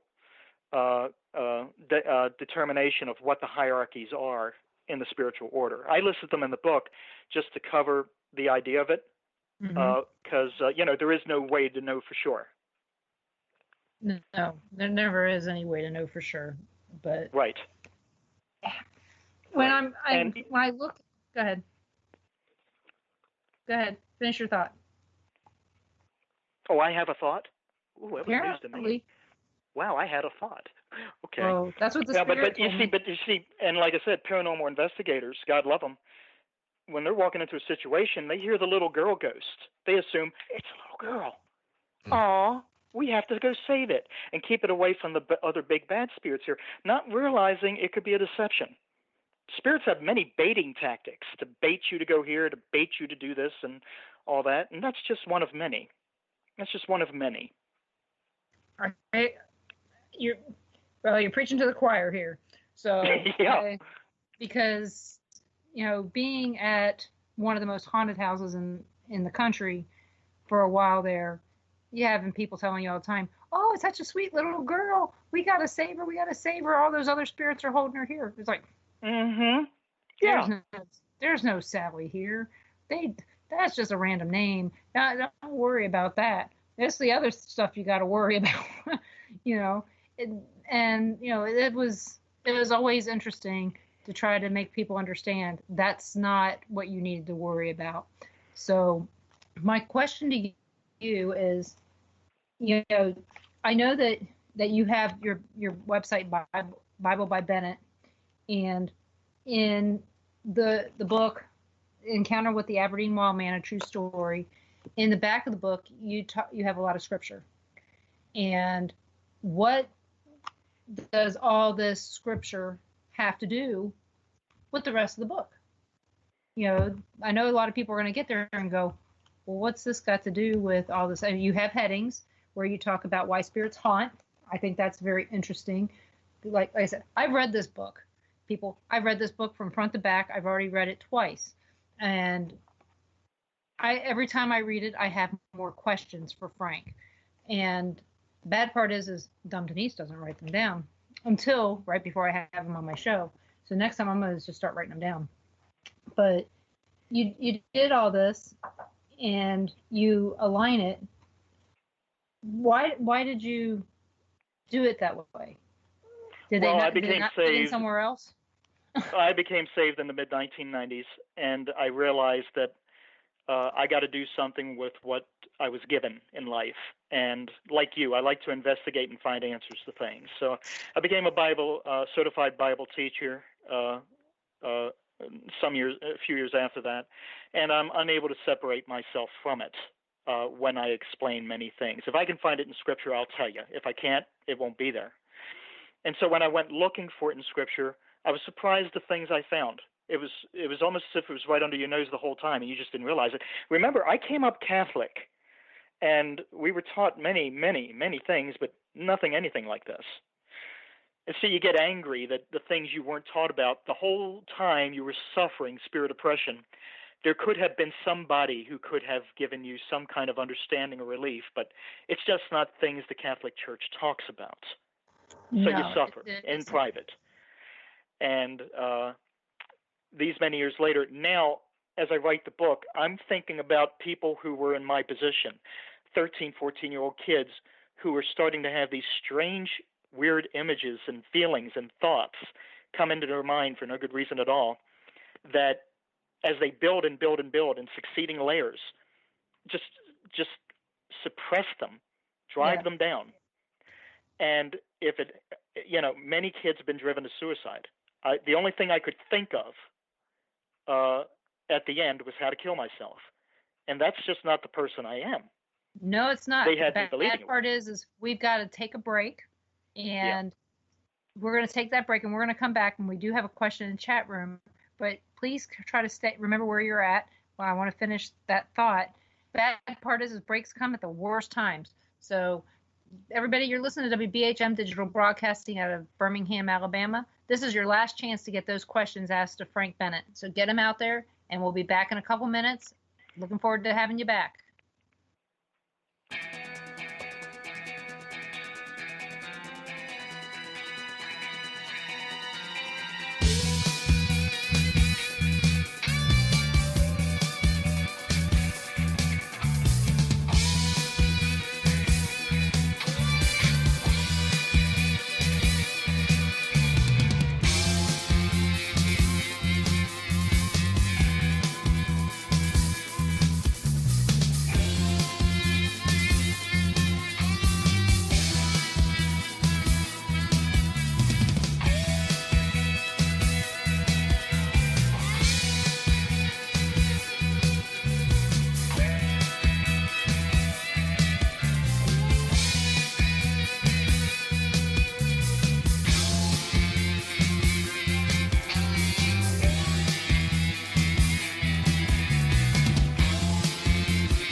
You are listening to WBHM Digital Broadcasting, the best in paranormal talk only on Paranormal Experience Radio. Broadcasting live out of Birmingham, Alabama. Thank you for listening to WBHM Digital Broadcasting out of Birmingham, Alabama. The time is 45 minutes after the hour. Welcome back to the Paranormal Pride. This is our last 14 minutes of the show. So you guys get your questions out there for Frank Bennett, the author of The Encounter with the Aberdeen Wildman. We've got some questions in the chat, but I'm going to let him finish the story he was talking about, because that, when we left, he was talking about suicide and that not being him.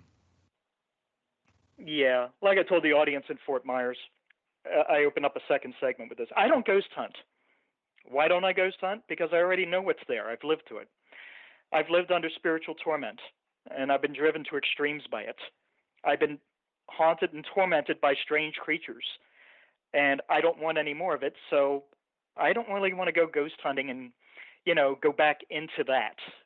Thank you very much. But when I was a teenager, being oppressed by powerful spiritual forces, the only thing they would let my mind know is that, you're worthless, you're a mistake, you have no future, nobody wants you, nobody likes you. Why are you even still alive? The only answer I ever had to anything in my mind was committing suicide. And you realize, even as it's going on, this isn't right, because you try to think about other things and you can't. It's like the section of the book I wrote on about disturbing images.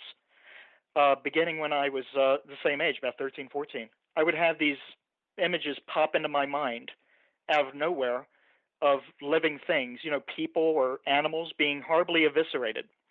Growing up in the 60s and 70s, we didn't have the kind of horror movies that they have now. I mean, everything's on the table now. Back then, we didn't see images like this. And there I am, this kid, young dumb guy, having these weird pictures just pop into my mind when I'm sitting in math class, trying to look at the teacher, but all I see is some image of some animal being torn apart, and I didn't understand why. These things haunted me all the way up through the early 90s. I would be sitting in church trying to pay attention to what the pastor's trying to tell me. And in between me and the pastor are these images of eviscerations, and it gets creative as you go along. You got female body parts inserted into it, just things that distract you from what you're trying to focus on. You just know what's right and what's wrong, what's healthy and what's not healthy, and I just know these things didn't belong there. But you see, being a young dumb guy, I had no reason to believe it could be, paranormal, because I didn't even know what the heck that was. Well, no, none of us did back then. We just thought, we just don't talk about that stuff and things like that, just didn't talk about it. And didn't you also make a promise to your mother that you wouldn't paranormal investigate? No, I didn't promise that to my mother. I promised it to God. Okay. I knew you made a promise to somebody. I made a lot of promises to God, one of which I'll never, ever complain ever again. That's a big one. I determined in the book that my mother is partially the source of some of these things, because I determined in my studies that spirits tend to follow family lines. We're Italian, and in old Italy, like I say in the book, if anything happens to you, they're going to probably first call a medicine woman or a gypsy, a spiritualist, before they call the doctor. And in many cases, they were the same thing anyways, witch doctors. And so you walked hand in hand. Your family line walks hand in hand with witchcraft. So I had a lot of reasons to think my mom had something to do with some of these things. Yeah. I mean, you talk about that in the book as well. Mm-hmm. Yeah. So like I say, I kind of read it as you made a promise to your mom that you wouldn't, but that could have just be my memory playing tricks on me. But we do have a couple questions in chat, too, for you. Yeah. So go ahead and answer that. Well, I don't know. I was enjoying the sound of my voice. No, I'm kidding. Oh, Lord. The question I never actually discussed any of these things with my mother. Quite honestly, I haven't talked to my mother in about 20 years. Okay. Well, then we just won't talk about that. Brenda asks, have you done or witnessed an exorcism? No. Okay. Well, that's easy. And then Ron asks, is Frank going to the Ozark UFO conference this year? As we stand now, no, because I've been emailing them every 2 weeks because I applied to be a speaker, and I've heard nothing out of them. So sorry, I got other shows I got to answer back to. Sorry, guys, I'm probably not coming. Yeah, it's April 12th through 14th, so that's pretty soon as far as planning goes. So. Yeah, people don't realize when you go to a show and you see Denise there at her table and you see me there at our table, it was planned months in advance. A lot of times we're not invited guests. We pay for our tables. Mm-hmm. And there's planning involved. There's only celebrities get we call comped, handed a table in a hotel room and stuff like that. Yeah. And there's a lot of planning involved. Yeah, there's a lot. I'm finding that out with the phone call I had with Tom before we left to go to St. Louis last week. So, Brenda says, I like the froggy one with the wrestler in it, Rowdy Roddy Piper. That's a long time ago, Rowdy Roddy Piper. Is that a country singer? No, he's a wrestler. Is that a country singer? Yeah. He used to be on Atlantis on TBS wrestling back when we lived in Arkansas. Ron never watched any of that wrestling. Yeah, I know. He didn't know who Jerry Lawler was. No, and that was in Memphis, and we were living in Blytheville. So yeah. And then there's all kinds of stories we could go with there. And the thing is I don't know a lot about wrestling. I mean, honestly, I don't. I just know a few things from 1981, probably 1981 to 1983, and that's it.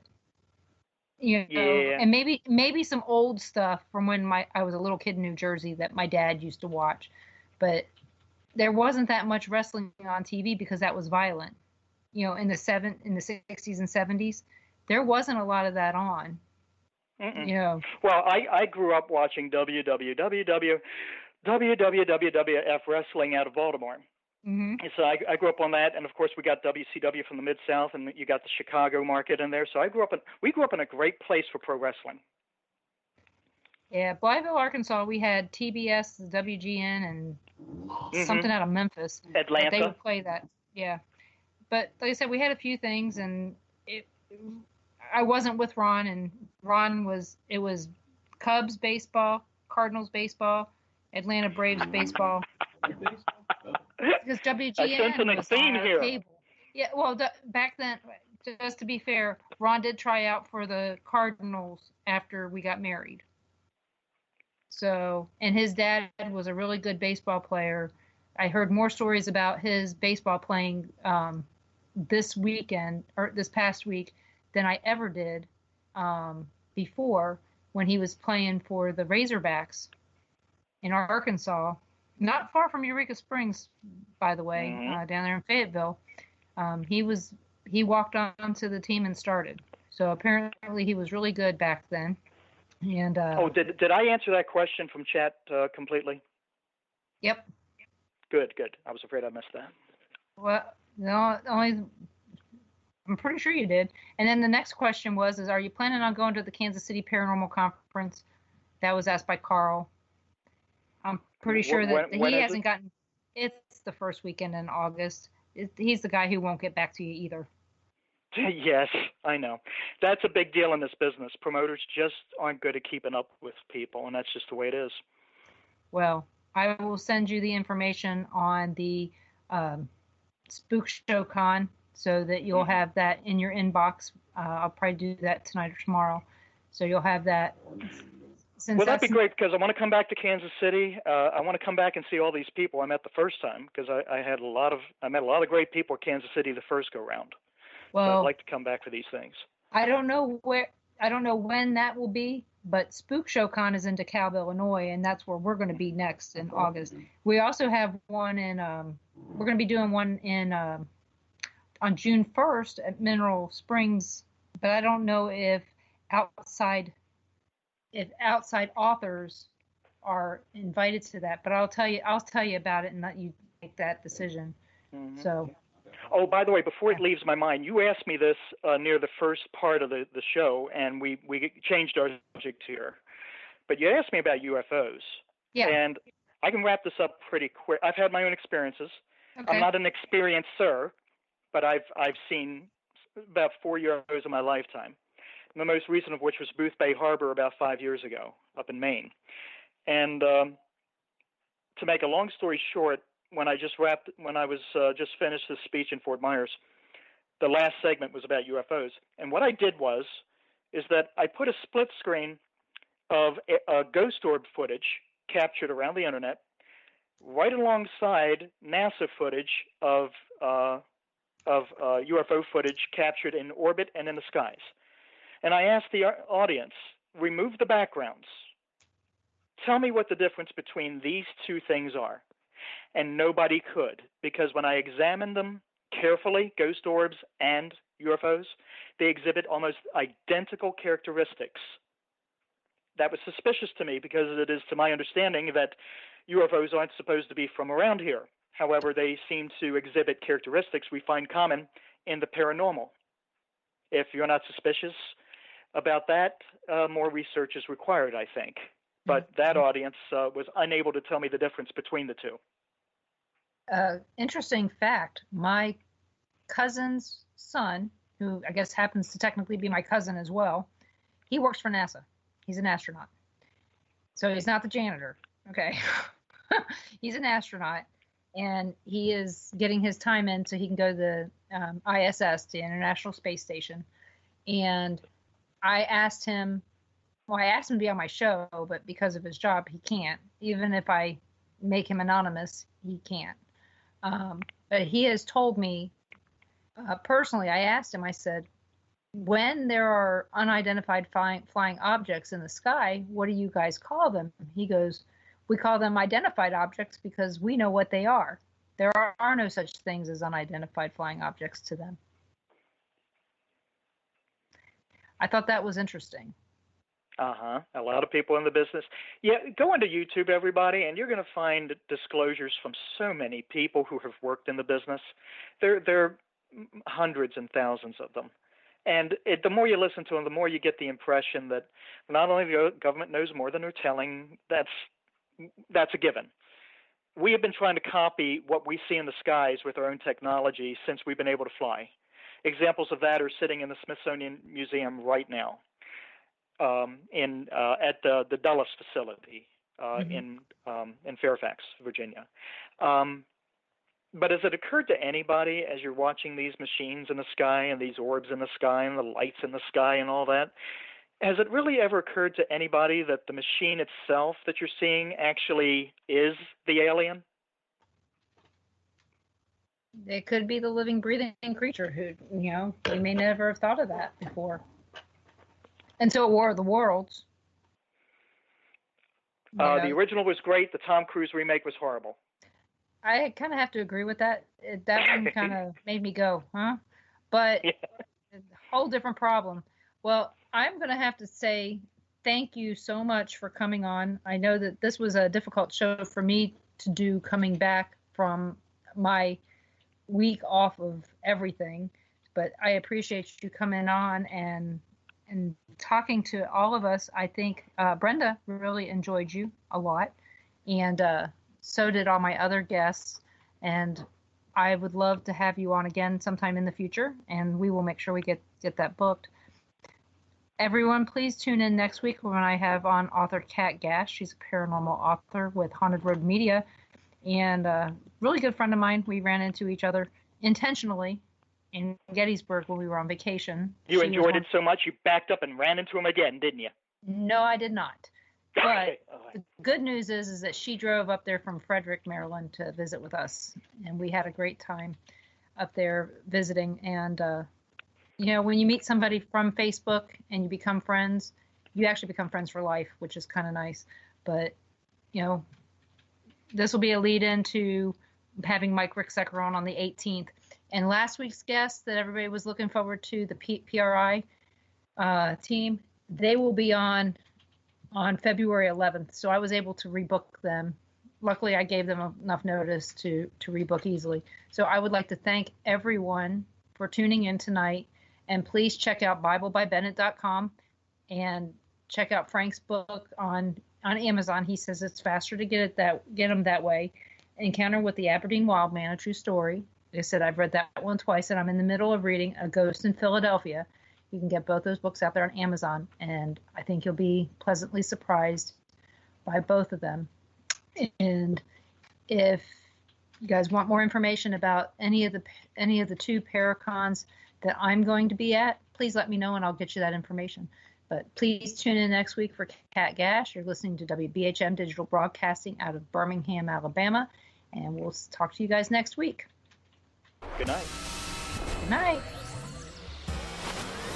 You are listening to WBHM Digital Broadcasting, Birmingham, Alabama.